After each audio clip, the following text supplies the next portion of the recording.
morning, sir. Now, this session we will have a interaction. So you आप लोग जब ये सेशन ड्यूरिंग सेशन के समय कुछ भी क्वेश्चन हो आप हाथ रेस कर सकते हो। उसके अलावा कुछ क्वेश्चन में आपको पूछने वाला हो जिसको हैंड मैकेनिज्म से ही आपको आंसर करना है। ओके, तो today's presentation chemistry, medicinal chemistry of fern. How many of you recognize this? ये कौन है? Just raise the hand.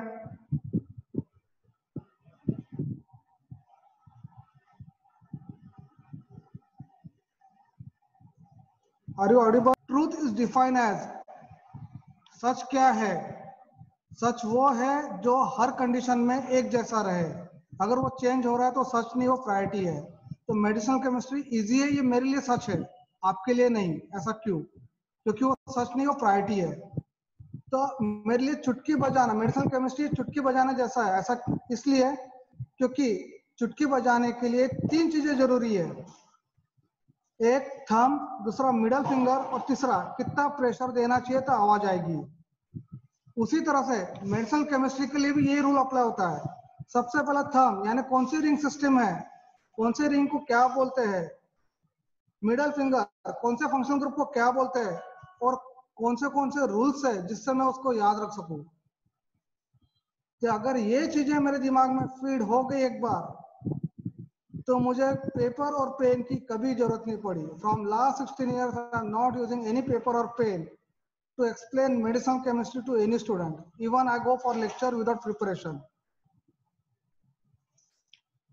So now the answer my question. Deepika ने कौन से कलर का कपड़ा पहना था? Answer in your chart.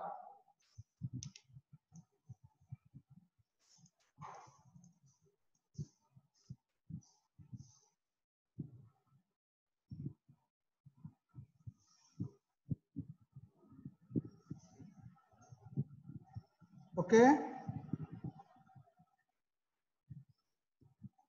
बहुत से लोगों ने लिखा है dark blue, blue, very good. कितने लोगों ने ये कलर को रट्टा मारा था? ये तो सिर्फ देखा था आपने, किसी ने भी नहीं बोला रट्टा मारा था कि ये ऐसा स्ट्रक्चर होगा, ये ऐसा होगा। तो देख के भी अपनी चीजें याद की जा सकती है। My another question is,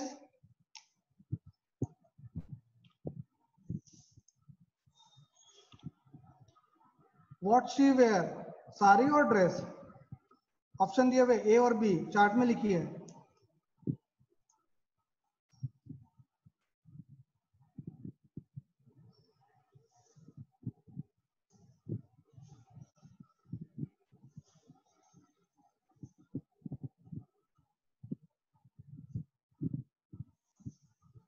very good.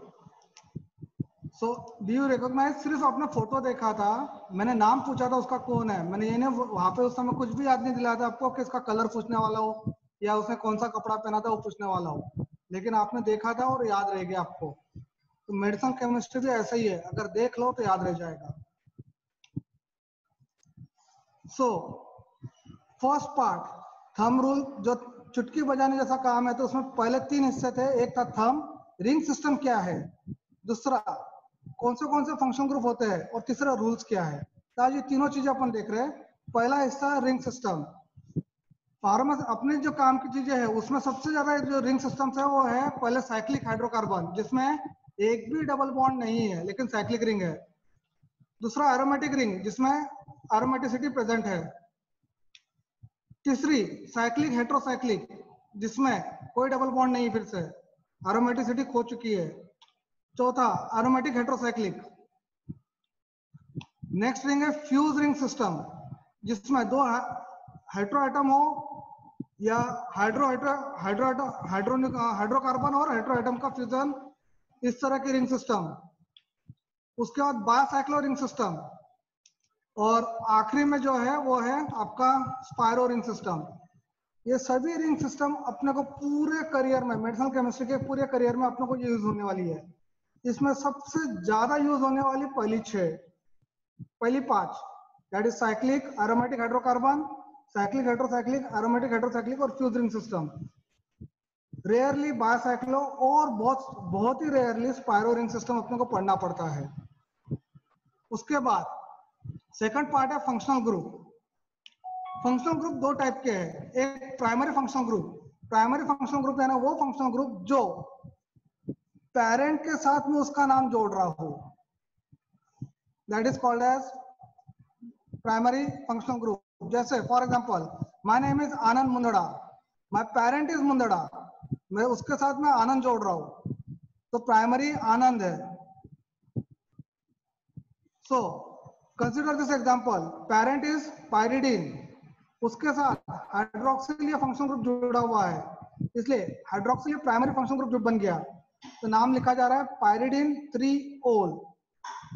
Second है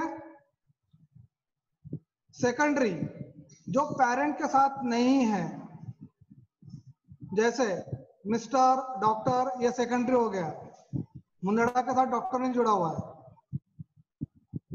take example pyridine, primary functional group क्या था हाइड्रोक्सिल, इसलिए पायरिमिडीन 3-ol लिखा था मैंने, लेकिन सेकेंडरी ये सब्स्टिट्यूएंट बन जाएगा, इसलिए नाम आ रहा है 5-chloro पायरिडीन 3-ol। ओके, यहां तक कोई क्वेश्चन किसी को? Okay fine. Now third part है रूल। रूल होता है जो डिफाइन किया गया है वो है international union of pure and applied chemistry, जिसको हम आम भाषा में बोलते हैं IUPAC नेम। ये नेम किसी को भी याद रखना नामुमकिन होता है, लेकिन मुमकिन किया जा सकता है। अगर नियम आपके दिमाग में फिट है तो सिर्फ स्ट्रक्चर को देख के हम हर चीज का, किसी भी कंपाउंड का IUPAC नेम लिख सकते हैं। इसके लिए रूल्स क्या है? इसके लिए 2 किताबें दी गई है रूल्स को समझाने के लिए। पहली है ब्लू बुक जो पूरा वर्ल्ड एक्सेप्ट करता है, और दूसरी है रेड बुक जो सिर्फ USA में चलती है। अगर फार्मेसी से बात करें तो हमारे लिए 7 रूल बहुत इंपॉर्टेंट है। सिंगल रिंग हाइड्रोकार्बन न्यूक्लियस के लिए क्या रूल रहेगा? अगर हाइड्रोकार्बन फ्यूज है, 2 हाइड्रोकार्बन है न्यूक्लियस है, तो उसके लिए क्या रूल रहेगा? अगर एक हेट्रोसाइक्लिक रिंग है तो उसके लिए क्या रूल रहेगा? अगर एक से ज्यादा हेट्रोसाइक्लिक रिंग है या हेट्रोसाइक्लिक हाइड्रोकार्बन फ्यूजन है उसके लिए रूल क्या रहेगा? उसके बाद फ्यूज हेट्रोसाइक्लिक रिंग यानी वो रिंग जो हमने नई डिजाइन की है उसके लिए रूल्स क्या रहेंगे? फिर बायसाइक्लो रिंग सिस्टम के लिए रूल्स क्या रहेंगे? और H रूल्स क्या है? ये सारे रूल्स अपने को देखने हैं। तो सिंगल रिंग हाइड्रोकार्बन न्यूक्लियस देखे तो ये कौन सी रिंग है? बेंजीन।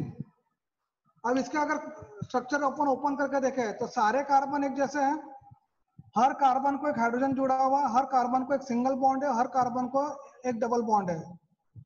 तो ये एक एड की तरह है, सारे मर्द एक जैसे होते हैं, उस तरह के सारे कार्बन एक जैसे हैं। ओके, सो अब मैं इसको अगर यहाँ पे नंबर 1 दूं,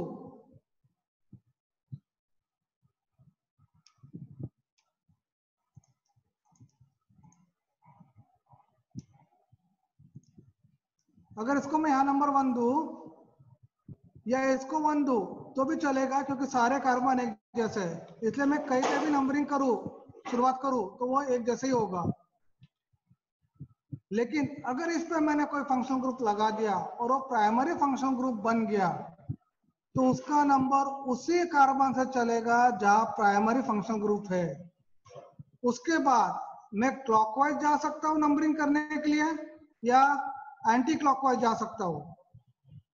इट डिपेंड्स कि अगर कोई सब्स्टिट्यूशन है तो मैं उस तरह का डायरेक्शन लूंगा। अभी कोई भी सब्स्टिट्यूशन नहीं है तो I can prefer either anti clockwise और क्लॉकवाइज, किसी भी डायरेक्शन से मैं मूव कर सकता हूं और रिंग के सारे नंबरिंग कंप्लीट करूंगा। लेकिन अगर प्राइमरी फंक्शनल ग्रुप के साथ सेकेंडरी फंक्शनल ग्रुप भी आ गया तो ऐसे केस में रूल कहता है कि प्राइमरी को तो फर्स्ट नंबर मिलना चाहिए लेकिन सेकेंडरी को लोएस्ट नंबर मिलना चाहिए। तो लोएस्ट नंबर कैसे देंगे? तो मुझे इस तरह, अगर मैं क्लॉकवाइज जाऊंगा तो इसको चौथा नंबर मिलेगा और अगर मैं एंटी क्लॉकवाइज जाऊंगा तो इसको लो नंबर मिलेगा। तो I will prefer for the first I will give the number two the primary function group, उसके बाद एंटी क्लॉकवाइज में प्रेफर करूंगा and I will go with the numbering. So here I go complete it with on the third, तीसरे number पे मेरा methyl आ रहा है, और अगर मैं क्लॉकवाइज जाता तो मेरा नंबर आता था पांचवा.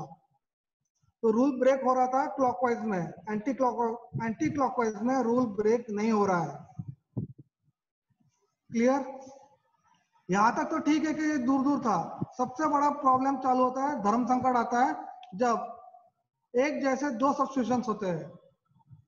सो R1 और R2 ये दोनों सब्स्टिट्यूट हुए हैं प्राइमरी फंक्शन ग्रुप के आजू बाजू में. अब ये धर्म संकट आ गया.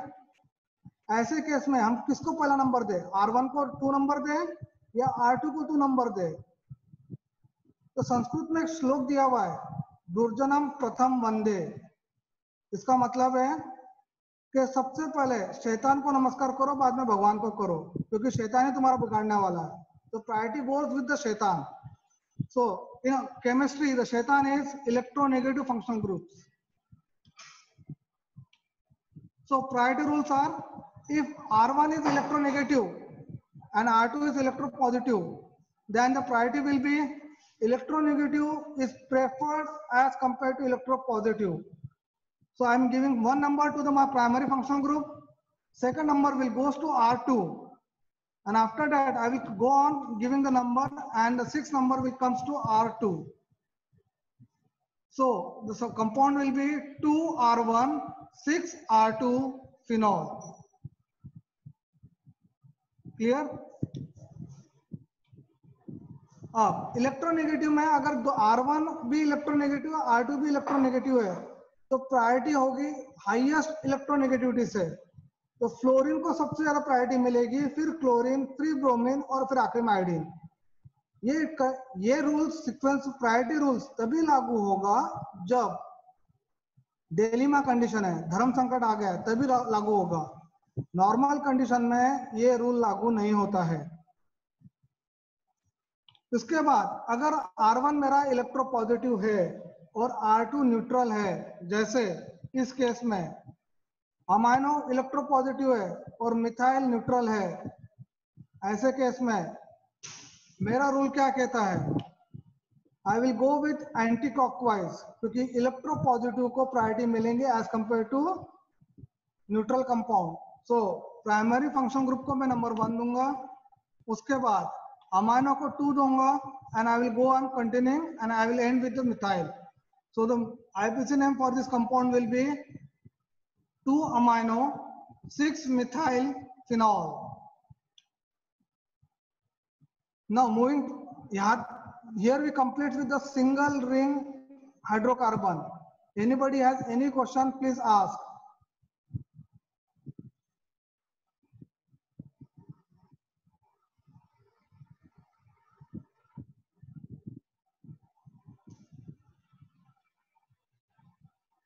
Hello.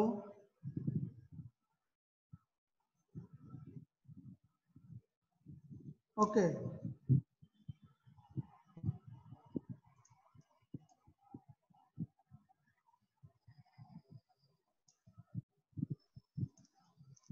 Now, what will the rule for hydrocarbon nucleus और हाइड्रोकार्बन मोइटी? अगर एक से ज्यादा हाइड्रोकार्बन न्यूक्लियस होती है तो उसके लिए रूल क्या रहेगा? Just take a structure of नैप्थेलिन.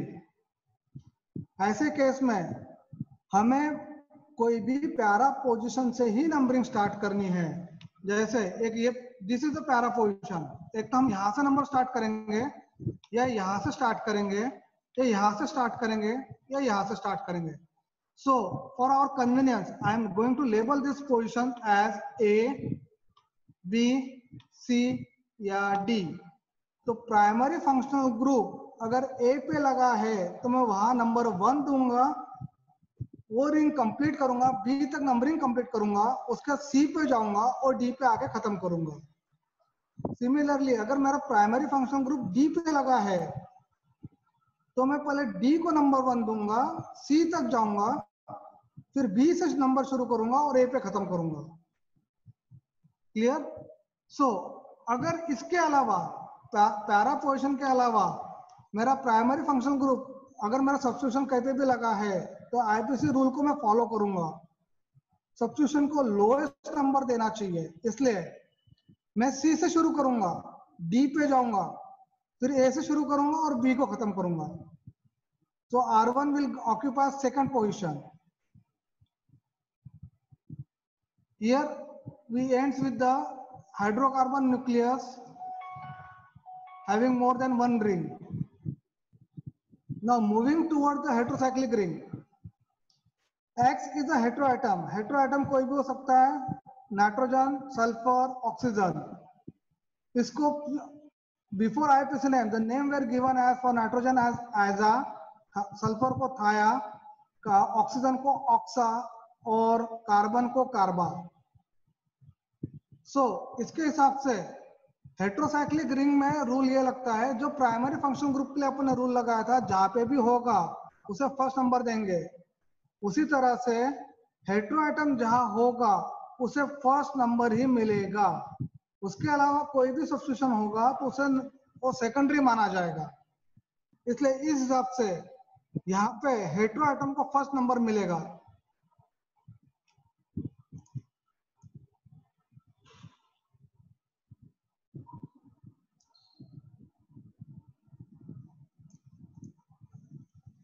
यहाँ तक क्लियर? तो हेट्रोएटम को ही फर्स्ट नंबर मिलेगा।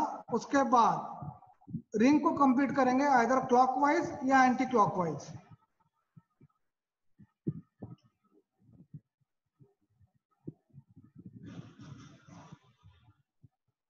Rahul, I will let you know what is the preference. Now, अब अगर कोई सब्स्टिट्यूशन आ जाता है, जैसे यहाँ पे मैंने दिखाया R1, तो सबसे पहले मैं हेट्रोएटम को नंबर 1 दूंगा, फिर एंटी क्लॉकवाइज जाऊंगा और R3 को लोएस्ट नंबर प्रोवाइड करूंगा। सो मेरा कंपाउंड का नाम रहेगा 3R1 हेट्रोसाइक्लिक न्यूक्लियस। जो न्यूक्लियस होंगी वो हिसाब से उसका नाम दूंगा। अब अगर दो हेट्रोएटम प्रेजेंट है, एक मैंने दिखाया रेड कलर में, एक दिखाया मैंने ब्लू कलर में, तो आईपीसी रूल का कहना है कि पहला नंबर तो हेट्रोएटम को ही मिलना चाहिए, दूसरा लोएस्ट नंबर भी हेट्रोएटम को देना चाहिए। उसके बाद अगर कोई सब्स्टिट्यूशन आता है उसे भी लोएस्ट नंबर दो। क्लियर? तो सब्स्टिट्यूशन के बारे में बात हम आगे करेंगे, पहले इस बारे में बात करते हैं। So I can start with either blue heteroatom और I can start with red heteroatom. So preferably I am starting with red. तो यहाँ पे 1 दिया, 2 एंड 3। ठीक है? उसके बाद अगर एक रिंग में एक से ज्यादा हेट्रोएटम है, जैसे फॉर एग्जांपल X ऑक्सा है, X दूसरा ब्लू X है, वो एजा है, तो ऐसे केस में जब डिफरेंट हेट्रोएटम है तो प्रायोरिटी क्या रहेगी? तो इसकी प्रायोरिटी डिसाइडेड है एज कंपेयर टू दिस। सबसे पहले प्रायोरिटी मिलेगी ऑक्सा को, उसके बाद प्रायोरिटी मिलेगी थाया को, फिर प्रायोरिटी मिलेगी एजा को, और आखिरी में प्रायोरिटी मिलेगी कार्बा को। यानी अगर मान लीजिए कि रेड मेरा एजा है और ब्लू ऑक्सा है, तो मैं एक नंबर शुरू करूंगा ब्लू कलर से और खत्म करूंगा रेड पर, क्योंकि ऑक्सा पहले प्रायोरिटी पे जाएगा। अब इसके अलावा कोई सब्स्टिट्यूशन अगर आता है तो नंबरिंग कैसे करेंगे? अगर मैं रेड हेट्रोएटम से शुरू करता हूं तो ब्लू हेट्रोएटम को 3rd मिलेगा और R1 को 6 मिलेगा। ये रूल को तोड़ा जा रहा है, क्योंकि आईपीसी रूल क्या कहता है कि हेट्रोएटम से शुरू करना है, अगर दूसरा हेट्रोएटम होगा तो उसे लोएस्ट नंबर प्रोवाइड करना है, और अगर कोई सब्स्टिट्यूशन भी होगा तो उसे भी लोएस्ट देना है। तो अगर मैं रेड से शुरू करता हूं तो पहला रूल तो फॉलो हो गया, हेट्रोएटम से शुरू कर रहा हूं, दूसरा रूल भी फॉलो हो रहा है क्योंकि वो लोएस्ट नंबर में हेट्रोएटम को दे रहा हूं ब्लू वाले को, लेकिन छठा नंबर R1 को मिल रहा है जो मैं रूल तोड़ रहा हूं क्योंकि वो लोएस्ट नंबर नहीं है। इसलिए ऐसे केस में मैं ब्लू से शुरू करूंगा, तो ब्लू से नंबर 1 आ रहा है, हेट्रोएटम का रूल फॉलो हो रहा है यहाँ पे कि मैं हेट्रोएटम से शुरू कर रहा हूं। उसके बाद लोएस्ट नंबर में दूसरे हेटेरो आइटम को दे रहा हूँ और सब्स्टिट्यूशन को भी लोएस्ट नंबर दे रहा हूँ। रेड से शुरू करता था 6 नंबर आता था, ब्लू से शुरू किया 4 आ रहा है। So this is the correct pattern to write the to give the number in such conditions. अब heterocyclic with more than one ring, वो हेटेरोसाइकिल, 2 हेटेरोसाइक्लिक भी हो सकता है, एक हाइड्रोकार्बन हेटेरोसाइकिल भी हो सकता है। ऐसे केस में आप X और R1 मैं सब्स्टिट्यूशन भी दिखा दिया और हेटेरोसाइक्लिक न्यूक्लियस भी दिखा दिया। तो रूल क्या है कि पैरा से ही शुरू करना है। जो अपन ने हाइड्रोकार्बन का रूल देखा था वही रूल यहाँ पे भी लागू होगा। तो यहाँ से हमें पैरा से ही शुरू करना है। जैसे A B C D ये 4 पोजिशन अपन ने देखी थी, वैसे ही यहाँ पे भी 4 पोजीशन है, लेकिन प्रायोरिटी जाएगी उस पोजीशन को जिस पोजीशन पे हेटेरो आइटम लगा हुआ है। यहाँ पे कौन से पोजीशन पे हेटेरो आइटम लगा हुआ है बताइए जरा, A B C या D?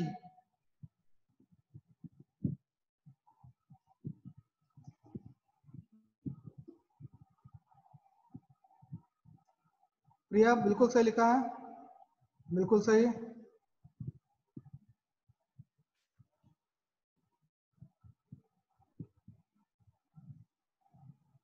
बढ़िया बढ़िया, बहुत बढ़िया। सो हेटेरो आइटम जो लगा है वो डी पोजीशन पे लगा है, तो मैं उसको वहां से नंबर 1 दूंगा, उसके बाद सी पोजीशन तक जाऊंगा, फिर बी पोजीशन पे जंप करूंगा और आखिरी में यहाँ पे ए पोजीशन पे खत्म करूंगा। So my substitution will be R 7 R1 hetero nucleus. ठीक है। अब अगर हेटेरो आइटम पैरा पे नहीं है, यानी A B C या D किसी भी पोजीशन पे नहीं है, तो ऐसे केस में मुझे नियरेस्ट पैरा से शुरू करना पड़ेगा। तो यहाँ पे नियरेस्ट पैरा कौन सा होगा, A B C या D?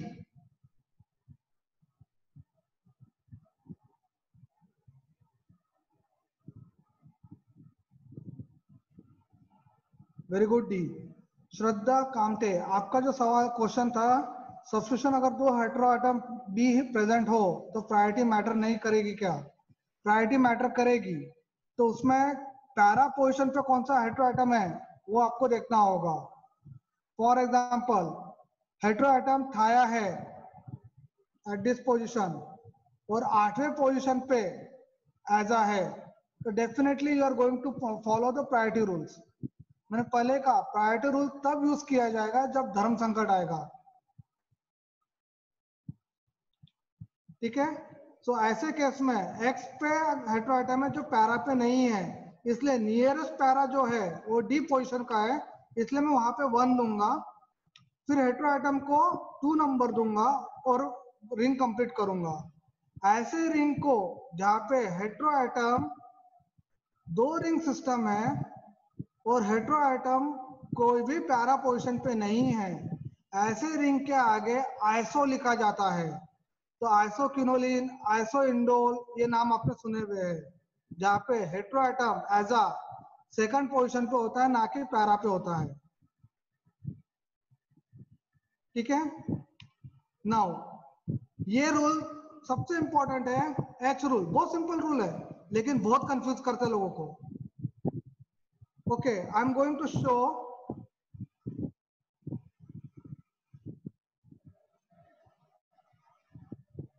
राहुल सोनो ने आपने प्यूरिन के बारे में पूछा है, I will let you know in the next rule. ये रूल वहां पे काम में आएगा आपके। एच रूल, अब एच रूल क्या है, बहुत सिंपल है, लेकिन आज बहुत कम लोगों को इसका पता है कि इसका मतलब क्या होता है। अब ये रिंग कौन सी दिख रही है आपको, इस रिंग का नाम इंडोल है। इस रिंग को अगर आप देखो तो आपको बेंजीन रिंग दिख रही है एक, उसके बाद एक 5 मेंबर रिंग दिख रही है। फर्स्ट पोजीशन पे एजा लगा हुआ है, सेकंड और थर्ड पोजीशन पे डबल बॉन्ड है, यानी इंडोल ये 2 रिंग का फ्यूजन है। एक में बेंजीन है, एक में 5 मेंबर रिंग है, एजा है, और एक डबल बॉन्ड है सेकंड और थर्ड पोजीशन पे। ठीक है। अब ये कौन सी रिंग है, ये भी इंडोल है? कमेंट में लिखिए यस और नो।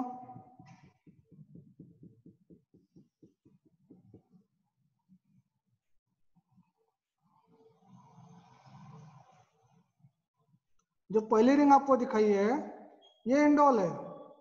अब ये जो रिंग दिखा रहा हूं मैं आपको, ये इंडोल है या नहीं है? यस और नो।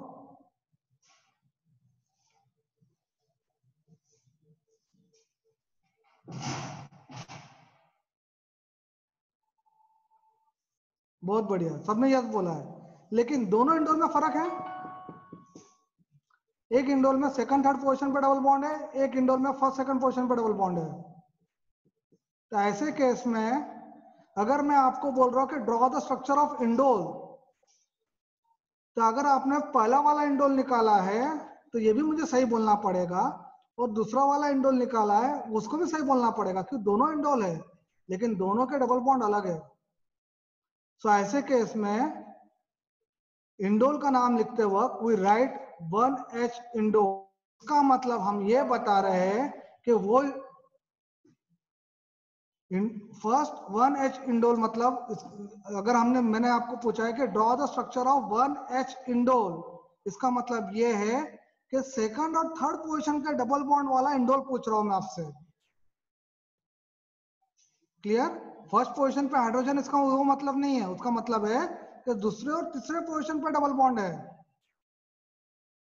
सो इस केस में दूसरे रिंग पे क्या नाम आएगा इसका? लिखिए कमेंट में।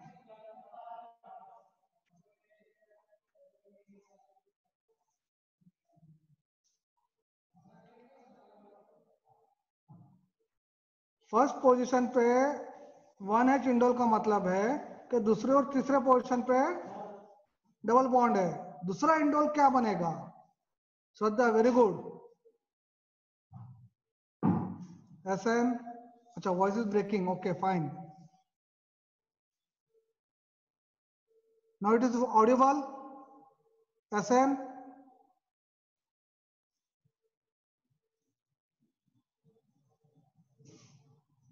Urmila very good, Vaishali very good, okay fine. So first case में 1H इंडोल, अगर मैं आपको ड्रॉ करने के लिए बोल रहा हूँ कि draw the structure of 1H indole, तो 1H इंडोल में आपको क्या दिख रहा है कि सेकंड और थर्ड पोजीशन पे मुझे डबल बॉन्ड निकालना, बाकी सब ढांचा सेम है। दूसरे में अगर मैं आपको बोल रहा हूँ कि draw this indole 3H indole, तो आपको निकालना है 1 और 2 पे डबल बॉन्ड। ठीक है, सिर्फ इंडोल ये जनरलाइज है। Similarly, can you recognize the structure? कौन सी रिंग है ये? Anyone?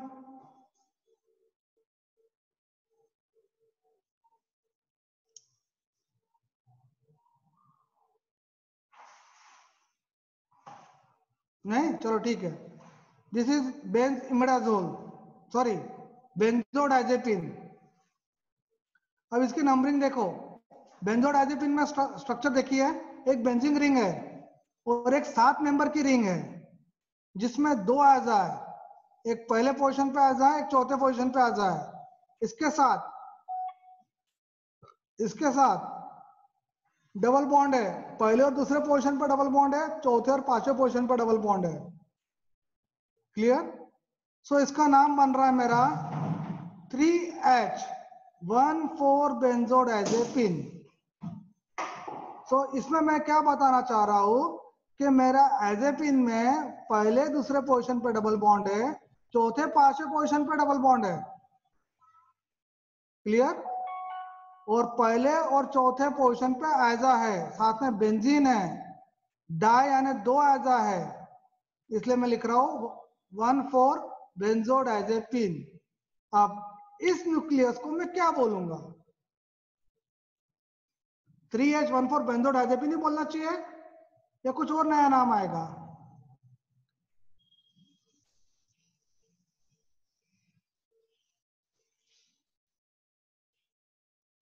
I am seeing the comment chat box.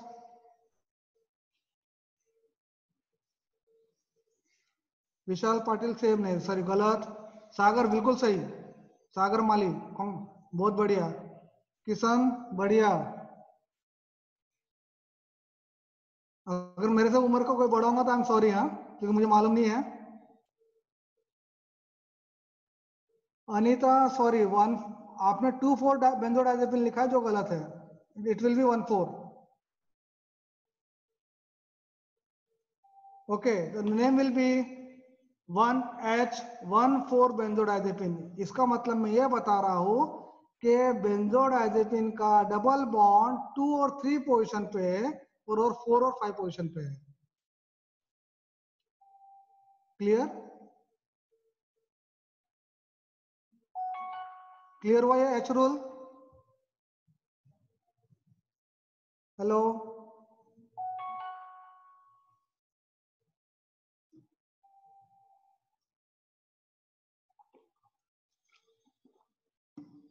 सो गए? वैसे केमिस्ट्री सुला देती है बहुत से लोगों को।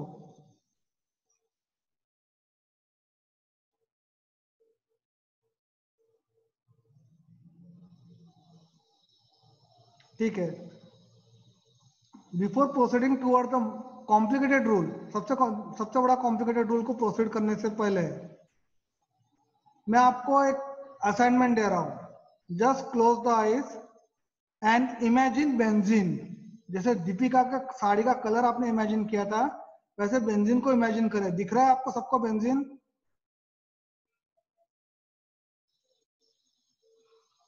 अगर दिख रहा हो तो कमेंट बॉक्स में यस लिख दो।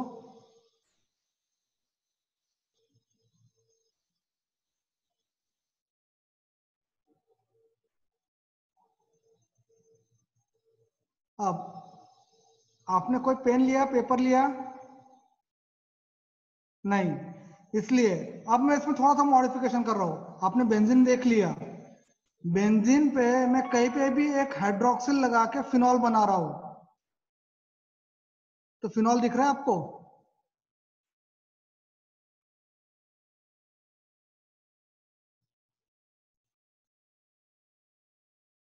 नहीं है ये? हाँ,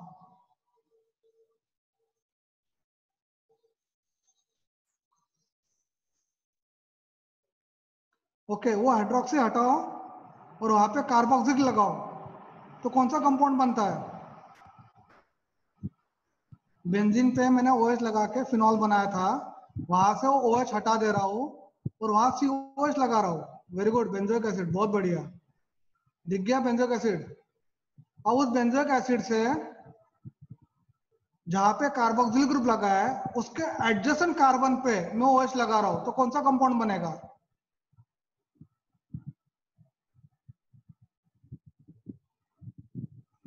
बेंजोइक एसिड के एडजेसेंट कार्बन पे मैं OH लगा रहा हूं, कौन सा कंपाउंड बनेगा? महेश बिल्कुल सही। अजय कुमार ने गलत बोल दिया।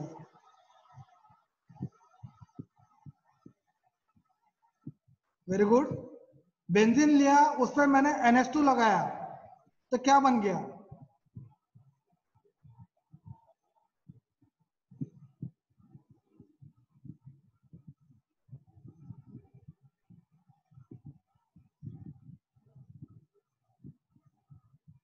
क्या बात है, proud of you, proud of you.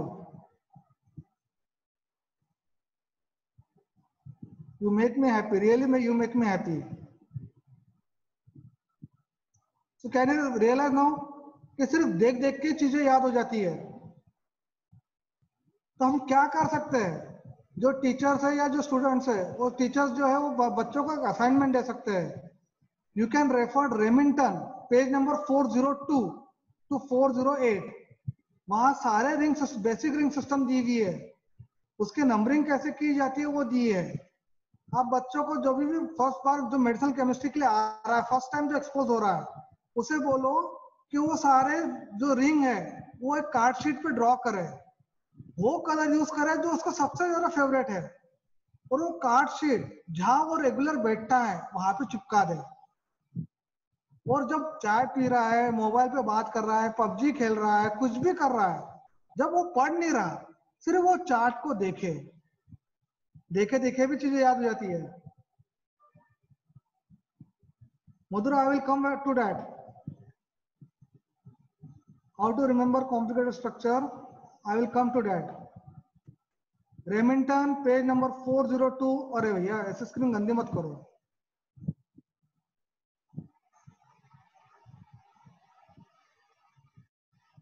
Who has done is please remove this. Thank you, thank you, thank you. Remington page number 402, volume 1, page number 402 to 408. इसमें जितने भी रिंग सिस्टम अपने को फार्मेसी के करियर में लगने वाला है, पूरे मेडिसिन केमिस्ट्री में सारे रिंग सिस्टम दिए हुए हैं. वहां से वो रिंग सिस्टम चार्ट बोर्ड पर निकाले और उसको वहां कनेक्ट करे. एनी टाइम उसे देख के याद करें. आई will go with one example. Forget it कि लॉकडाउन चल रहा है. फर्ज कीजिए आज मेरा बर्थडे है and I am inviting you all the members. तो 100 लोग तो जूम पर हैं और यूट्यूब पे अलग. मान लीजिए 10,000 लोग मेरे बर्थडे पे आए हुए हैं और मेरे साथ एक ब्यूटीफुल लड़की है जिसने लाल ड्रेस पहना है. वो मेरे से बात कर रही है, आप दूर से उसे देख रहे हो. Girls please excuse me for this example. आप उसे देख रहे हो, आपने बात नहीं की अभी तक उससे, ना उसका नाम जानते हो, आपने उसको सिर्फ देखा है. 3 महीने बाद वो आपको बस स्टैंड पे दिखती है, आपको क्या याद आएगा? कमेंट में राह देख रहा हूं. मैं रिपीट कर रहा हूं एग्जांपल. मेरा बर्थडे पार्टी है. Very good. सब श्रद्धा रेड ड्रेस लिखा है.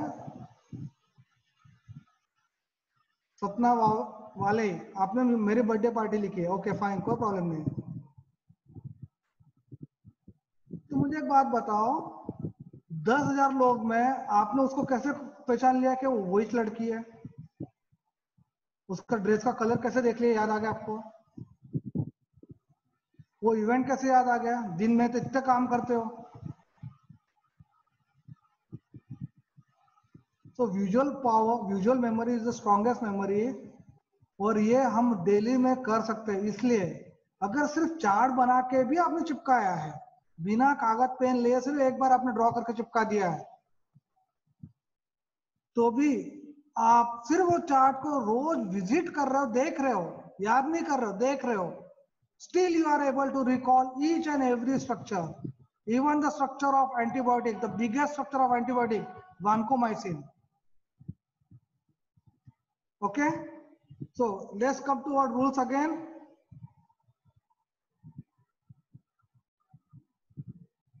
Now fuse heterocyclic nucleus. Someone has asked how will you nomenclature purine. तो प्यूरिन का और बाकी हेटेरोसाइक्लिक न्यूक्लियस का किस तरह से हम नॉमेनक्लेचर करते हैं. तो फ्यूज हेटेरोसाइक्लिक न्यूक्लियस यानी क्या? वो रिंग सिस्टम जो पहले आईपीसी रूल बनाया था, उस समय रिंग सिस्टम को बता दिया गया था कि ये इंडोल है, ये पायरिडीन है, ये प्यूरिन है, इस तरह के नाम दे दिए.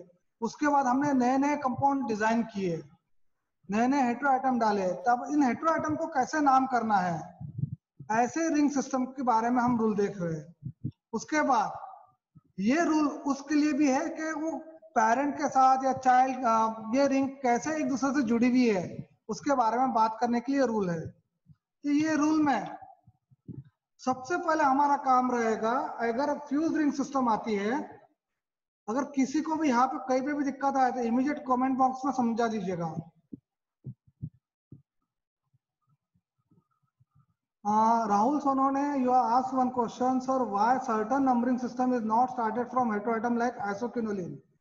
तो isoquinoline राहुल इसमें हेटेरोएटम पैरा पे नहीं है, और रूल क्लियर है कि पैरा से ही नंबरिंग शुरू करनी है. इसके अलावा कुछ हेटेरोएटम, कुछ रिंग सिस्टम लाइक एक्रिडीन, प्यूरिन, फिनोथाइजिन, इसमें रूल्स को वायलेट किया गया है.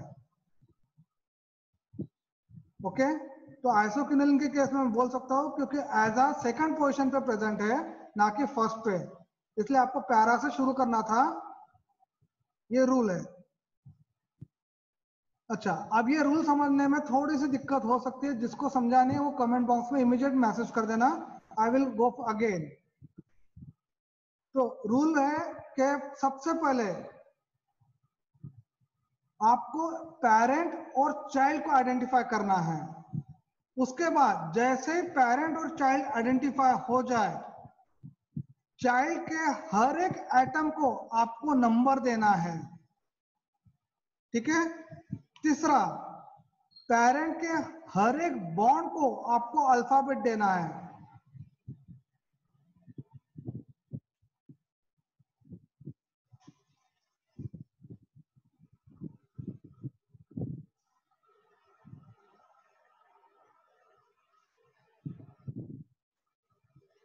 क्लियर?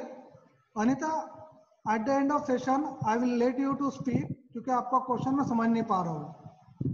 अनीता मालू सर है। तो रूल क्लियर है। सबसे पहला काम क्या करना है आपको? चाइल्ड को समझना, चाइल्ड आइडेंटिफाई करना है, पेरेंट्स आइडेंटिफाई करना है। दूसरा, जैसे ही चाइल्ड आइडेंटिफाई हो जाए तो चाइल्ड को आपको नंबर असाइन करना है, हर आइटम को नंबर देना है, और पेरेंट के हर बॉन्ड को आपको अल्फाबेट देने हैं, ठीक है। सो लेट दैट, उसके बाद अब पेरेंट और चाइल्ड ये कैसे आइडेंटिफाई करें, इसके नियम क्या है? तो सबसे पहले रिंग, पहला रूल है कि सबसे पहले आप रिंग साइज चेक करें। अगर दो न्यूक्लियस जुड़ी हुई है तो उसकी रिंग क्या है, 6 मेंबर की है, 5 मेंबर की है, 7 मेंबर की है, वो रिंग साइज चेक करें। जिसकी रिंग साइज बड़ी होगी वो पेरेंट कहलाएगा। अगर दोनों के रिंग साइज सेम है तो फिर उसके, सॉरी, दोनों के रिंग साइज सेम है तो उसके हेटेरोएटम चेक करें। अगर फर्ज कीजिए कि एक रिंग में एक ही हेटेरोएटम है और दूसरे रिंग में दो हेटेरोएटम है और दोनों की रिंग साइज सेम है, तो जिसमें हेटेरोएटम ज्यादा होगा वो बनेगा पेरेंट और दूसरा बनेगा चाइल्ड, ठीक है। तीसरा रूल, अगर दोनों में हेटेरोएटम भी सेम है तो फिर सीक्वेंस रूल पे जाएंगे, सॉरी प्रायोरिटी रूल पे जाएंगे। तो दोनों में हेटेरोएटम सेम है, लेकिन किसी में, एक में थाया है और एक में एजा है, और दोनों में एजा है, तो ऐसे केस में हम थाया और एजा वाले रिंग साइज को प्रेफरेंस देंगे as compare to aza aza. Take example, thiazole. Rahul, I will come with that, pteridine and all this thing.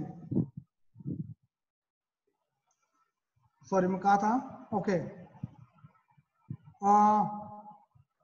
थायाजोल 5 member ring है, 2 हेटेरोएटम है, एक हेटेरोएटम एजा है और एक हेटेरोएटम थाया है, और दूसरी रिंग है इमिडाजोल, ये भी 5 मेंबर रिंग है, इसमें भी 2 हेटेरोएटम है लेकिन दोनों एजा है, तो प्रायोरिटी जाएगी थायाजोल को, ठीक है। So let come with one example. This is one of the structure. यहाँ पे फ्यूजन दिख रहा है आपको, 2 रिंग जुड़ी हुई है। So I am shading for you the first, जिसको रेड रिंग की है, आपने देखी है रिंग, इसका नाम क्या होगा? कमेंट बॉक्स में लिखिए प्लीज। थोड़ी देर पहले आपने ये रिंग देखी है। Indole is the wrong answer, go with specification.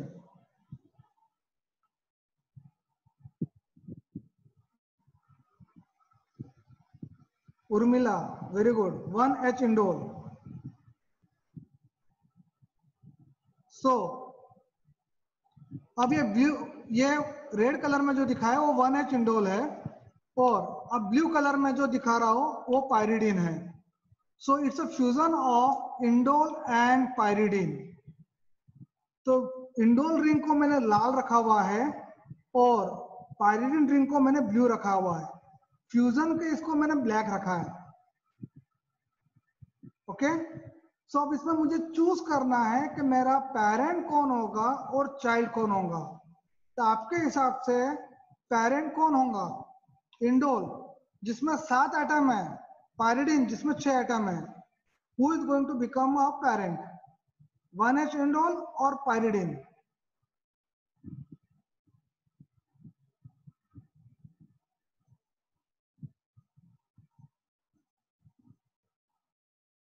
प्रिया दोरी, 1H इंडोल या पायरिडीन? आपने सिर्फ इंडोल लिखा है।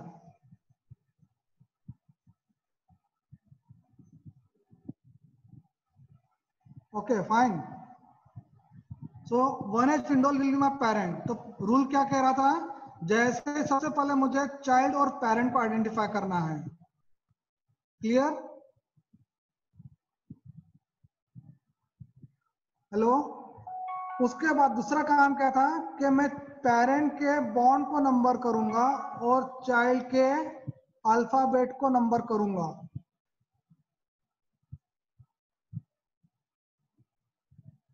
सॉरी मैंने गलत बोल दिया। पेरेंट के बॉन्ड को मैं अल्फाबेट दूंगा और चाइल्ड के एटम को मैं नंबर दूंगा। सो इंडोल के NH के NH एजा और कार्बा के बीच में का जो बॉन्ड है उसको मैं लेबल कर रहा हूं एज ए। अब मैं लेफ्ट हैंड साइड के इसमें जा सकता था ए, लेकिन सब्स्टिट्यूशन इस तरफ हुआ है इसलिए मैं एंटी क्लॉकवाइज प्रेफर कर रहा हूं। उसके बाद जो ब्लैक पोजीशन उसको मैं बी दे रहा हूं and so on. C D E F G जो काम की चीज है मैंने तय रखा है ए बी सी। क्लियर? उसके बाद अब मैं पायरिडिन की तरफ जा रहा हूं। पायरिडिन मेरा चाइल्ड है तो मैं एटम को नंबर कर रहा हूं। सो एजा से, क्योंकि रूल क्या कहता है प्रायोरिटी एजा से शुरू करनी है। ओके। उसके बाद सब्स्टिट्यूशन एक इस तरफ हुआ, ब्लैक बॉन्ड की तरफ हुआ clockwise, so I am going with that 2 और 3। यहाँ पे ये नंबरिंग करना समझ में आ गया, लेकिन अभी तक हम इस रिंग को लिखना कैसे ये समझे नहीं। ठीक है। सो चाइल्ड को, कोई भी पेरेंट अपने चाइल्ड को कैसे बुलाता है?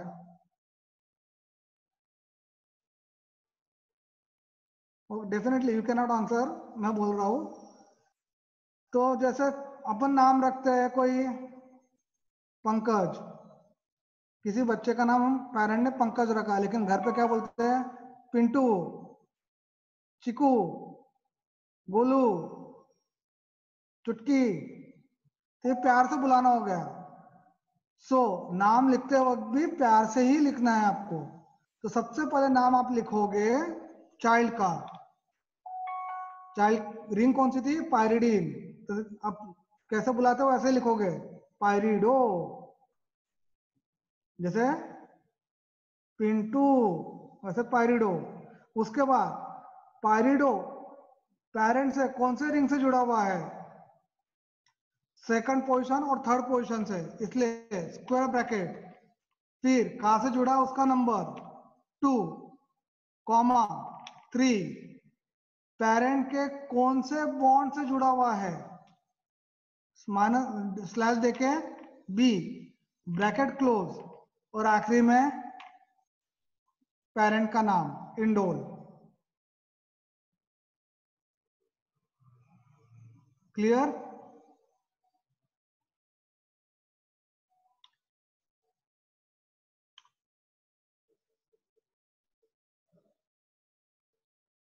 क्लियर हुआ?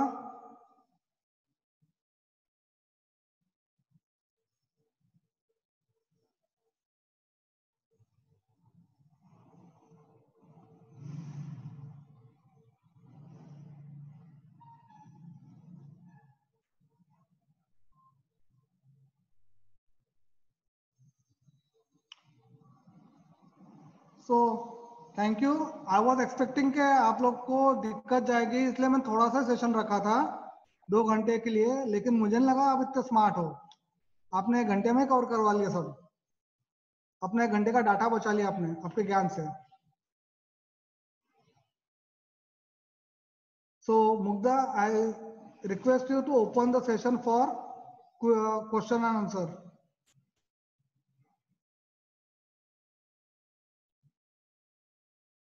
हेलो।